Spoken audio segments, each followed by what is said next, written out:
The story of Mr. Dongua.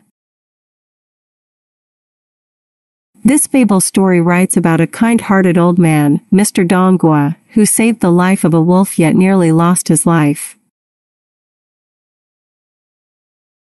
This is a fable story from the period of warring states.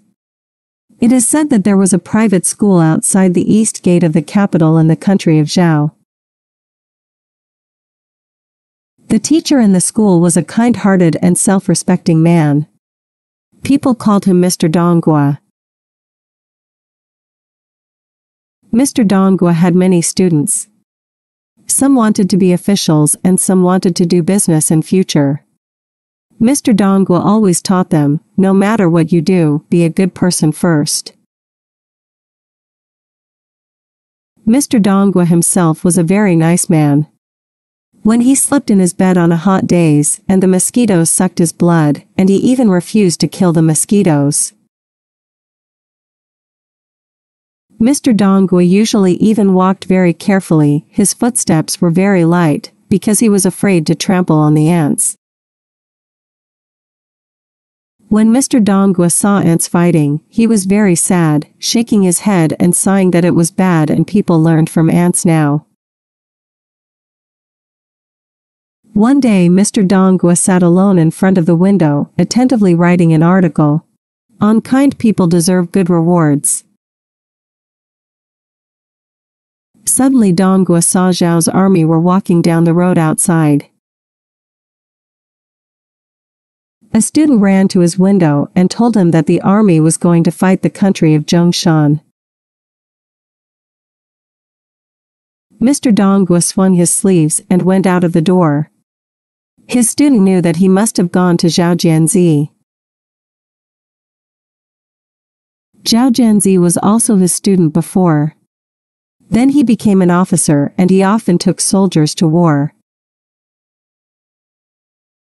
Zhao Jianzi was looking at the map when Mr. Dongua came and asked him why he was to fight Zhongshan country and make people to death. Zhao Jianzi asked Mr. Dongua to sit down first. He described to Mr. Dongua how Zhongshan country abandoned the covenant, massacred Zhao's people, and took away Zhao's ding, the ancient vessel symbolizing the supreme power of a state. And then he asked Mr. Dongua, if the lives of our people are endangered, do you encourage them to defend themselves or sit and wait for death? Mr. Dongua was speechless and had to leave. The next day Zhao Jianzi went to supervise the war in person. When he passed by Mr. Dongua's door, Mr. Dongua pulled the reins and asked Mr. Zhao not to recklessly kill the innocents. Zhao Jianzi promised him. A few days later Mr. Dongua saw his neighbors hanging lights. They were celebrating the victory Zhao's army against the enemy. Another few days passed, Mr. Dongua saw Zhao's army carrying the big ding passing by his door. Then suddenly a student came and brought a bad news. He said that Zhao Jianzi slaughtered people in Zhongshan every day. Mr. Dongua heard the news. He clapped the table and scolded Zhao Jianzi without asking whether it was true or not. The next day Mr. Dongua took a donkey and a bag of books and went to Zhongshan.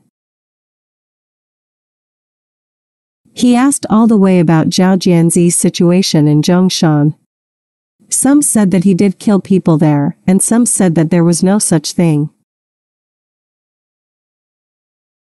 When he was close to Zhongshan, Mr. Dongua saw a woman sitting on the side of the road crying. He quickly went forward to ask whether her husband was killed by Zhao Jianzi.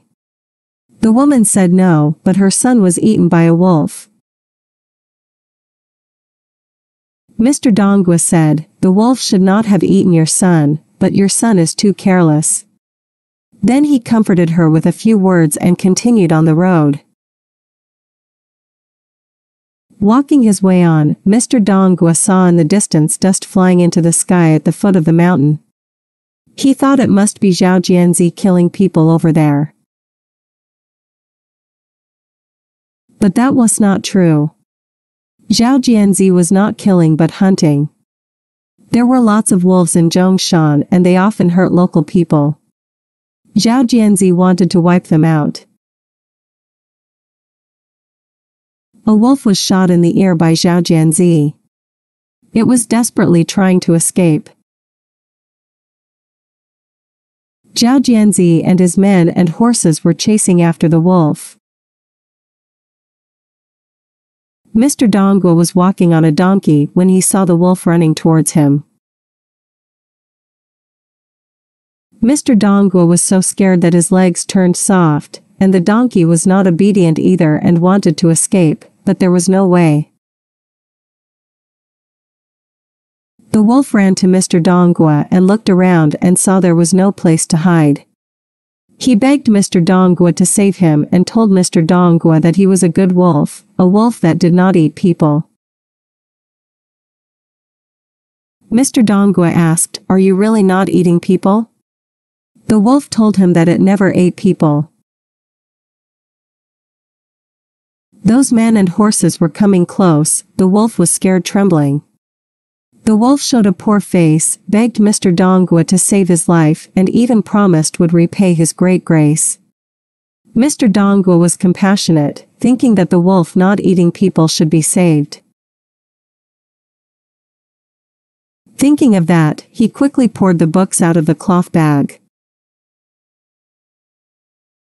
Then he told the wolf to climb in and told him not to move inside. Mr. Donghua tied up his bag and then sat in front of it pretending to read. By this time, Zhao Jianzi had come running to his front. Seeing Mr. Donghua, Zhao Jianzi immediately got off the horse and saluted the teacher. Mr. Donghua asked him with a decent look why he had slaughtered the people. Zhao Jianzi denied it. Mr. Donghua asked Zhao Jianzi why he was still around with his men and horses after the war. Jianzi said he was hunting wolves here. Mr. Zhao asked his teacher if he had seen a wolf running from here. Mr. Donghua lied and denied immediately.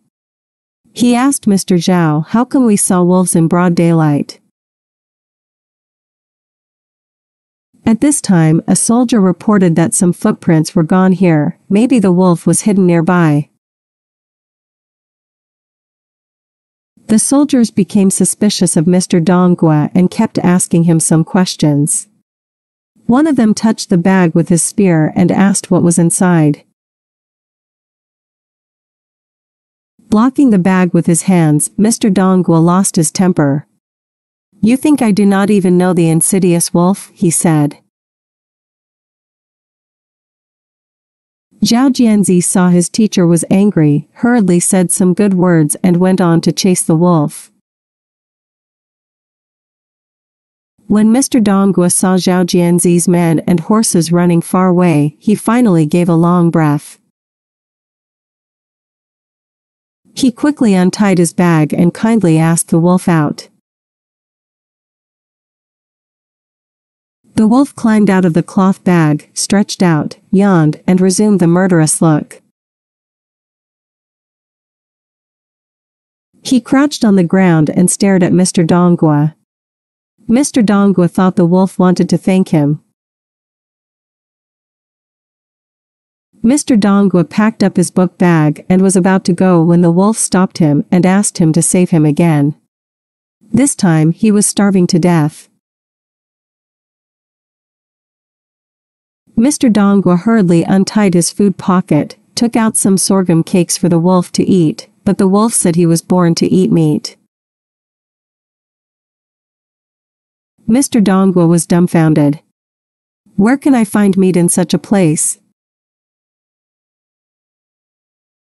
Thinking about it, he untied the donkey from the tree and led to the wolf. The donkey saw something bad would happen and dashed off immediately. It was only then that Mr. Dongwa realized that the wolf was going to eat him. Before he started to run, the wolf pounced on him. Mr. Dongwa was so angry that he shivered, even scolding the wolf was an ungrateful animal. The wolf ignored him. Mr. Dongwa had to use his books to protect himself from the wolf's attacks. His books were scratched and he himself fell to the ground. Mr. Dongwa was not the wolf's opponent. He could do nothing but shouted to the direction of Zhao Jianzi so that he could save his life, but Zhao's men and horses had gone far away. Helplessly, Mr. Dongwa had to ask the wolf not to rush to eat him and said that principles must be followed by everyone. They should ask 3 seniors. If they all said the wolf could eat him, he would rather let the wolf do it. The wolf thought, anyway, Mr. Dongwa had no way to escape and agreed to follow his will. But the wolf wanted to decide whom to ask. Mr. Dongwa had to nod yes. Mr. Dongwa followed the wolf forward and saw a very old peach tree, bare and with few leaves. The wolf wanted Dongwa to ask the old tree. Mr. Dongwa walked up to the old peach tree, made a bow, and told the old tree about his unfortunate encounter. He asked the tree if the wolf should eat him or not. The old peach tree was silent, as if dozing off. In fact, the old peach tree was not dozing, it was thinking about the past. When it was young, it was full of peaches every year, waiting for the little children to pick them. Every time when children came to pick peaches, the old tree was happy to say to them, "Eat if you want to eat." Thinking about it, the old peach tree unknowingly mumbled, "Eat, eat if you want to eat." Mr. Dongwa was startled when he heard this, and the wolf was even more proud. Dongwa said quickly, "The words of trees cannot count, we should find an animal to ask." The wolf and Mr. Dongwa went forward again and saw an old yellow cow in front of them. The cow was too old to open its eyes. The wolf wanted Mr. Dongwa to ask. Mr. Dongwa walked up to the old cow, made a bow, repeated to the cow what he said to the old peach tree just now, and then asked the cow whether the wolf should not eat him. The old cow bowed her head and did not move, as if she was also dozing off. In fact, the old cow was also thinking back to her past. When she was young, her breasts were always full of milk, and the young master owner came with buckets milking every day. Every time the master came to milk, it would happily say to the master, "You squeeze it, and I'm happy." Thinking about it, the old yellow cow also unknowingly mumbled, "You squeeze it, and I'm happy." The cow is too old to speak clearly, and the word squeeze it sounded like you can eat it. Mr. Dongwa was surprised again, but the wolf jumped up with joy. Dongwa again hurriedly said, "The words of animals cannot count, let's find someone else to ask." They went forward again and soon saw an old farmer in front of them. Although the man was old, he looked very strong. The wolf wanted Mr. Dongwa to ask him, and said if the old man also said he should eat, then he would not wait any more. Mr. Dongwa went to the old man. He was so anxious, even forgot to bow. He held the old man by his hand, described his sad experience again and finally asked the old man to give comment. The wolf also defended himself, saying that Mr. Dongwa was not trying to save him, but to trick him into the cloth bag and tried to kill him. The old man poured the books out of the bag and said he didn't believe that such a small bag could hold a wolf, He asked the wolf to show him what had just happened, and if the wolf could prove the bag really held him, then he would believe him. Then he could eat Mr. Dongwa. The wolf was eager to eat Mr. Dongwa. He did not think too much, hurriedly agreed, and did go into the bag. When the wolf got into the bag, the old man tied up the cloth bag right away. Immediately, the old man picked up his hoe, ready to hit toward the cloth bag. Mr. Dongwa hurried up to stop him and said, "How can you use force? We are to reason people."